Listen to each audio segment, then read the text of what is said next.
What's good, everybody? Welcome back to HoViews, and today we're going to be talking about the Netflix film Blood Red Skies. Subscribe to the channel if you haven't so far. Keep those numbers climbing. I thank everyone so much for subscribing, and every view that I get, I appreciate every single one of you so very much. Blood Red Skies is a Netflix film. Now, I don't know if it's a Netflix film in the way of they just purchased something that was made in another country, or they releasing it for them. I don't know how that works. But in this case, I know that it was accessible to United States audiences via Netflix. It's got the branding, so we're calling it a Netflix movie. I just want to take the opportunity and say thumbnails and marketing can sometimes ruin an experience, because I didn't read much about Blood Red Skies. I just saw the thumbnail. I saw someone I respect their opinion about film. They posted on it, and I said, I'll check that out when I have some time. And without knowing all the details of the movie, I feel like seeing the first few images on just clicking through the Netflix menu kind of spoiled what the film did a real good job on hiding. So spoilers if you haven't seen it yet, but this movie is a movie about a woman who's a vampire who is on a plane to America that gets hijacked, and she's looking for a cure for her vampirism, and these guys have ruined her plan. And then you get the rest of the film that kind of unfolds. I must say, I don't know the name of the actress who played the main character, and really I don't even feel like they use her name much. They just refer to her as Mama, you know, from the little boy, her son's perspective.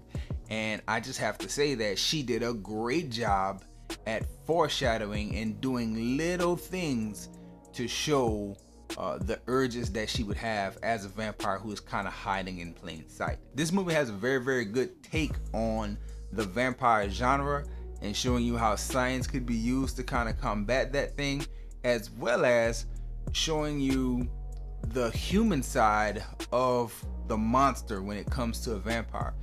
Looking at the design of the vampires that they chose to use in this one, it really makes me think of 30 Days of Night, that film, where the vampires are real animalistic. They have the real expressed teeth and eyes, and like it's really noticeable of what they are. While she was in her most human form, the actress did a very good job at just giving little hints when there was a bit of blood on the screen, like just the little twitch of the nose, or the little twitching of the ear, or maybe like a little tick that she might have had. Just things that she did throughout the beginning half of the film that really set the tone as far as what she's foreshadowing. She's showing you that something's off, and they're giving you these flashbacks, but they haven't given you everything yet.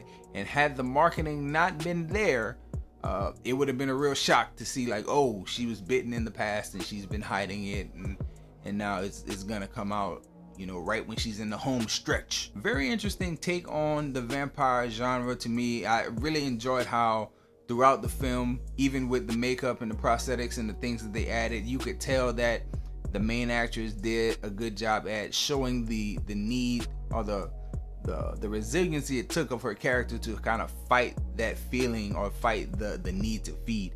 That was really good, that she didn't just lunge after everyone. She kind of calculated who she would go after, how she would go after them. And I really like the human element of it, like her holding on to her humanity and like snapping back to reality each time she saw her son, up until those final moments. And that's how the son could tell at the end. That was a really good ending, and a really good mechanic that they used throughout, the snapping back at the hearing of Mama. I also like how the movie is very grounded, like not necessarily realistic, because we know vampires aren't real and such, but they didn't go off the rails with the gunfire in the cabin. They showed you like an accurate depiction of, okay, one bullet hole does this, this is how you combat that. I think the most accurate and realistic part of it was the military response once they landed, like the incompetency of police, the unwillingness to listen to the truth, the need to profile, like all that stuff lent itself to a very realistic look at an outrageous situation. Overall, I have to give this like an 8 out of 10. It really got horrific toward the end, to where like it was in the horror genre, like had me a little tense watching it. I also feel like you can't really take off too many points for dialogue because there's so much that's probably lost in the translation between, I think they spoke German to English that you read in the screen. There was a lot of English in the front half that I think got me in as a viewer, but then a whole bunch of German on the back end, which was fine because it just translated very easily. The situation, you know what's going on, you know what's going down. It was good. It was good.